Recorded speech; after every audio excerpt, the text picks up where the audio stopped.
నమస్తే. ప్రస్తుతం మనము ప్రభుత్వ సంక్షేమ భవన్ ముందున్నాము. ఇక్కడ బహుజన్ సమాజ్ పార్టీకి సంబంధించినటువంటి రాష్ట్ర అధ్యక్షులు ఆర్ఎస్ ప్రవీణ్ కుమార్ గారు ధర్నా నిరసన కార్యక్రమాన్ని చేపట్టారు. ప్రధానంగా వాళ్ళ తెలంగాణ రాష్ట్ర వ్యాప్తంగా ఉన్నటువంటి ఎస్సీ ఎస్టీ బీసీ మైనార్టీ గురుకుల పాఠశాలల్లో చిన్న చిన్న పాపలంతా కూడా హత్యల ఆత్మహత్యల అర్థం కాని పరిస్థితి.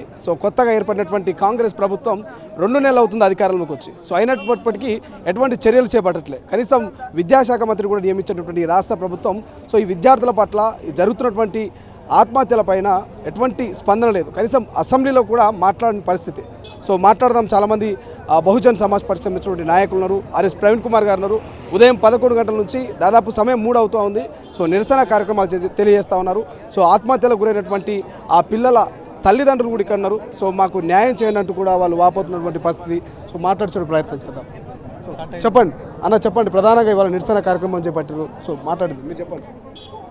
ఈరోజు మనం పరిస్థితి చూసినట్టయితే గురుకుల హాస్టల్లో పిల్లలు ఊరేసుకొని చనిపోతూ ఉన్నారు, మానసిక ఇబ్బందులతో చనిపోతున్నారంటే ఇప్పుడు కొత్తగా వచ్చినటువంటి ప్రజాపాలన అటువంటి కేసీఆర్ రేవంత్ రెడ్డి గారి ప్రభుత్వం మరి ఈ రోజు వరకు కూడా దాదాపుగా 2 నెలలు దాటిపోయింది. మరి గవర్నమెంట్ ఏర్పడి మరి ఇంత పెద్ద ఇన్స్టిట్యూషన్స్ ఉన్నటువంటి దాదాపుగా 50 నుంచి 60 లక్షల విద్యార్థులు ఉన్నటువంటి ఈ తెలంగాణ రాష్ట్రంలో విద్యాశాఖ మంత్రి లేరు. అంటే రేవంత్ రెడ్డి ఏం ఫాలో అవుతున్నాడు అంటే కేసీఆర్ ఏమైతే చేసిండో ఈయన కూడా అదే దారిలో పోతున్నాడు అని అనిపిస్తూ ఉంది. కాబట్టి మేము కొత్తగా మీరు గవర్నమెంట్ ఏర్పడ్డది కాబట్టి మేము కొంచెం టైం ఇచ్చినాం. మేము ఇంకా టైం ఇవ్వదలుచుకోలేదు. తక్షణమే మీరు విద్యాశాఖ మంత్రిని ఏర్పాటు చేస్తారా?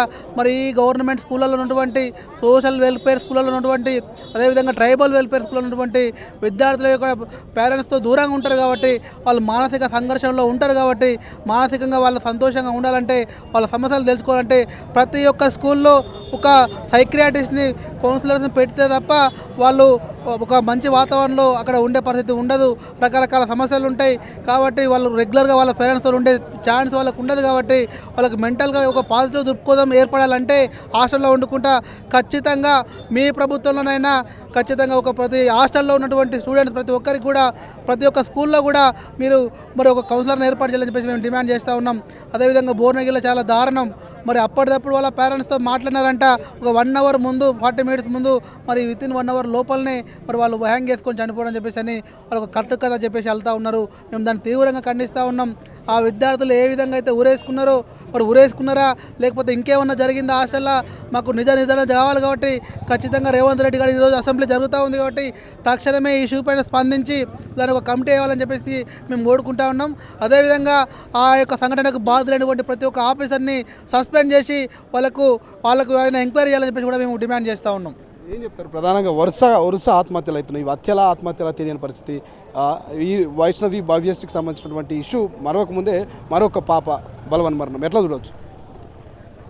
గతంలో చేసినటువంటి ప్రభుత్వం ఎలాంటి లుసుకులు చేసి ఈ యొక్క విద్యా వ్యవస్థ మీద ఏ విధంగా అయితే అంచవేస్తున్నారో ఇదే గవర్నమెంట్ ఇప్పుడు వచ్చిన గవర్నమెంట్ కూడా అదే పరిస్థితిని అవలంబిస్తుంది. ఇంతవరకు కూడా మన విద్యాశాఖ మంత్రిని నియమించకపోవడం కారణం ఏంటంటే ఈ యొక్క అట్టడుగు వర్గాల్లో ఉన్నటువంటి పేద విద్యార్థుల పిల్లలు వాళ్ళు చదువులకు దూరంగా చేస్తే వీళ్ళు మనకు బానిసలుగా పనిచేయాలని చెప్పేసి ఒక సంకల్పంతో